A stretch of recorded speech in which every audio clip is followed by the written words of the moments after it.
ადამიანს, ვისაც აქვს სექსი, არის ბოზი. ან ადამიანი, ვისაც აქვს სექსი სამოქალაქო ქორწინების გარეშე, არის ბოზი. ან ადამიანი, რომელსაც ბევრ ადამიანთან აქვს სექსი, არის ბოზი. ბევრი ვარიაცია არსებობს, ანუ ბოზი არის ყველგან. ნაბოზარი უფრო. შეუძლია ბევრი რამე შექმნა. ჩემ მეგობრებსაც შეუძლია ბევრი რამე შექმნა, მაგრამ ჩვენ ვართ მაქსიმუმ 2% რა. ბოზია. მე მაგალითად მეორე კურსზე ძალიან დიდი ჩხუბი მქონდა ჩემ ჯგუფელებთან. ყველა უნდა ამაყარა სერიოზული კონფლიქტი იყო, იმიტომ რომ შესაძაც თქვი რომ ორალური სექსი ეს მოსული პონტია და ამაში საგანგაშო არ არის. მითხრეს რომ რას ლაპარაკობ. ხა შენ რა გინდა რომ შენ ქმართან და საერთოდ ქმარი გამორიცხეს მე რომ შენ არავინ არ მოგიყვანს სოლოდ, იმიტომ რომ ორალური სექსი შენთვის თუ მისაღებია სხვაგან წადი.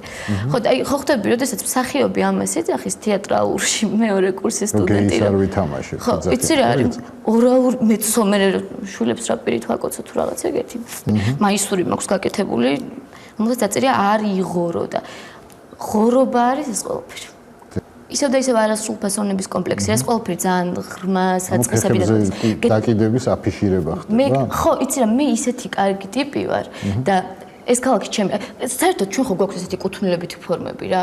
ჩემ უბანში არ გაბლატავებ ბიჭო ან რაღაცა ის ჩემი ქალაქია და მე ვარ კარენოი თბილისელი რაღაცები ხო არის?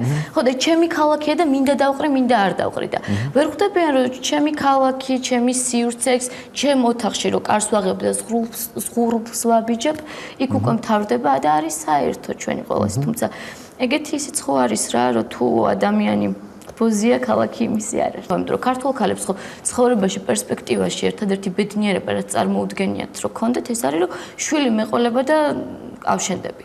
არ მინდა რომ 30 წლის რო გავხდები მორიგ ქართულ სერიალში ვთამაშობ. თუმცა ამით არ ვაკნინებ იმ სერიალს რომელსაც ახლა ვთამაშობ, იმიტომ რომ ზუსტად იმიტომ დავთანხმდი ამ სერიალში თამაშს, რომ თვითონ ის პროდუქტი რაც იქმნება, ჩემს ხედველობასთან და იდეებთან ძალიან თანხმდროში მოდის და ეს სოციალური სატირა ჩემთვის ძალიან მნიშვნელოვანია და შემოვაწუნებასავით არის ქართველი ცუდი გოგო ბიჭებისთვის. ღმერთი არის ის, რაც მიყვარს და რელიგია არის ის, რასაც მე პირადად ვარ. ანუ ლაპარაკობ ძალიან სუბიექტური მოსაზრებებით, ზოგადად დებულებებს არ უშველებ. ღმერთი არის ის, ვინც მე მიყვარს, ანუ კაი ტიპია. მაისურს რო ვიკეთებდი, ვფიქრობდი რომ რამაისური გამეკეთებინა რა. და ჩემ მეგობარი დაიჭირეს მარიხუანას მოხმარების გამო მიუსაჯა ძალიან ბევრი წელი. მე ვფიქრობდი რომ ანუ ყოველთვის მაისური მაცვია იმის მიხედვით, რა თემაც აქტუალური არის იმ მომენტში ჩემ გარშემო. და იმ პერიოდში მარიხუანა იყო ჩემთვის ძალიან მნიშვნელოვანი რა. მარიხუანა ჩემთვის არის კაი პონტი. მიკეთია კაი პონტი და მინდა რომ მეცვეს მარიხუანა. და ვიფიქრე რომ კიდე ვინ არის ჩემთვის ყველაზე კაი პონტი და კაი ტიპი და ვინ არის ასევე ცუდი ტიპებისთვის კაი ტიპი. აი მე და ცუდ ტიპებს ვინ გაერთიანებს დღეს საქართველოში და ქრისტე. იმიტომ რომ მეც ძალიან მიყვარს და იმათაც უყვართ თუ თავიანთი ცუდი თუ კარგია, კარგიანი სიყვარულით, მაგრამ ეგ გაერთიანებს და გადავწყვიტე რომ მაისურზე დამეხატა ქრისტიან ჯვარცმა ესე სიმბოლურად ეკლის გვირგვინის მაგივრად მარიხუანას ფოთლების გვირგვინით და დამეწერა რომ დაფაზე და მე მივხვდი სადმე კუთხეში მესვრია. ოღონდ მართლა და ხო შემეშიტა ცოტა მართლა ეს ძალიან ცუდია. ფამუკი არ მევასება საერთოდ როგორც მწერალი რა, ანუ ეს თოვლი ცოტა ჩემთვის პირადად მომიტევოდი მithმა თაყვანისმცემელებმა დარე ხარისხის ლიტერატურა, მაგრამ ძალიან საინტერესო პარალელების გავლება ხდება ეხლა ჩემთვის ამ პერიოდში, იმიტომ რომ როდესაც ვკითხულობდი ეს რადიკალი ისლამისტები წერს რომ იგლეჯენ და ღაწვებს იხოკავენ, იმიტომ რომ ვიღაცაზე ეჭვი აქვთ რომ ის ათეისტია, ეჭვი აქვთ რომ ათეისტია, მიდიან და კლავენ.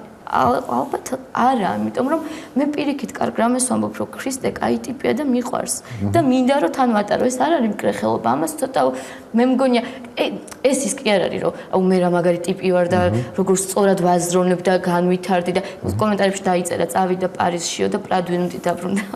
ბევრი ფრაზა რომელიც მაღიზიანებს გადატანილი მაქვს ჩემ პერსონაჟში, რომელსაც ახლა ვთამაშობ, მე ძალიან მაღიზიანებს ფრაზებს რო თავი დავანებოთ ძალიან მაღიზიანებს ჩვეულებრივ სასაუბრო ენაში რუსული სიტყვების და ჟარგონის გამოყენება. მე თვითონ ვიყენებ ჟარგონს, ოღონდ პრინციპულად ქართულ ჟარგონს. პონტი არის უნივერსალური სიტყვა. აი ძალიან ქართული ფენომენია. ჩვენ ყველაფერი პონტია, კარგი თუ ცუდი პონტია. სიყვარულს რისი სუნი აქვს? ეგ სუბიექტურია, ვინც გიყვარს იმის სუნი აქვს. ჭუჭყიანი საცვლების სუნი აქვს, იმიტომ რომ ყველა საცვლებში ხო ვიქექებით, მე გძულს და გმირობა არის ის, რაც სამწუხაროდ მე ჯერ ვერ მოვახერხებ. მაიდანზე დგომა გმირობა არის. იყო სასიამოვნო შემოდგომის შხაპუნაწვემა. ტიპები რამდენი ხანია დგანან, როგორ ყინვაში დგანან და ანუ ყველაზე მაგარიერია რა, ანუ ბოლო პერიოდის მანძილზე ეგეთი პრეცედენტი მე მგონი მსოფლიოში არ ყოფილა. მე რო ეგ ვერ მოვახერხე, რო იქ მდგარიყავე. ძალიან გულწრფელად მართლა მგონია, რომ ეს ჩემთვის არ შემდგარი გმირობა, ანუ გმირობა, რომელიც ვერ ჩავიდინე. გმირობა არის, მე იმათი გადმოსახედიდან ვიძახი რა, როდესაც არაფერს არ უშინდები და შენი ქვეყნის გარმო ატრაკებ რა. პოლიტიკით თუ ინტერესდები ქართულით? კი, რა თქმა უნდა. ვისი აზრები მოგწონს, რომელი პოლიტიკოსის? ოკეია. ვინ მოგვისაჯა მდელოს სიმწვანე, მოდი გავისეირნოთ იასამნისფერ მდელოზე. აი, ზუსტად ეგ არის. არ უნდა მოგისაჯონ რაღაცეების ფერი, რაღაცეების რაობა, შიგთავსი. ეს უნდა გადაწყვიტო ისე, როგორც შენ გისწორდება. რა თქმა უნდა ისე, რომ სხვას არ გაუტეხო. და სულ მეუბნებიან, რომ ჰუმბერტი რომ მევასება, რატო გევასება ეს პედოფილი და ნუ პედოფილები რა თქმა უნდა იქ დაწერეს, რომ მე რო ვთქვი, რომ ადამიანმა უნდა იცხოვროს ისე, როგორც უნდა, ჩათვალეს, რომ მაშინ პედოფილებმა და ნეკროფილებმაც და ღმერთო ჩემო ხალხო, აზზე მოდით, ანუ სხვადასხვა რაღაცაა, მაგრამ ჰუმბერტი როგორც ლიტერატურული პერსონაჟი სუპერ, ძალიან მიყვარს. ყველაფერს ხო ქართულ ტრადიციას აწერენ, ის რომ ქორწინებამდე სექსი არ უნდა გქონდეს, ეგეც ქართული ტრადიცია და ქართულ მენტალობაში არის. არ ვართ რეალურად კარგი ტიპები არ ვართ და რაღაც ხო უნდა მოვირგოთ ისეთი რომ ჩვენ თვითონ მოგვეწონოს ჩვენი თავი და მე სხვას მოვაწონოთ და სულ ვირგებთ რაღაც იმიჯებს და რაღაც და ხა გეტყვი ქართული სახლის ინტერიერში რა ყველაზე ესე კაი პონტად რა ითვლება ვენეციური ნიღბები. აი ოქროს თევზი რო დაიჭირო და გითხრას რომ აი ერთი რაც გინდა ის მითხარი რას ეტყვი. რო გაგვეხსნას რა, მართლა გაგვეხსნას, იმიტომ რომ სუნთქვა აღარ შეიძლება. არასდროს არაფერს არ მოვიპარავ. ხო. როგორი გამომეტყველებით იტყოდა? ხო.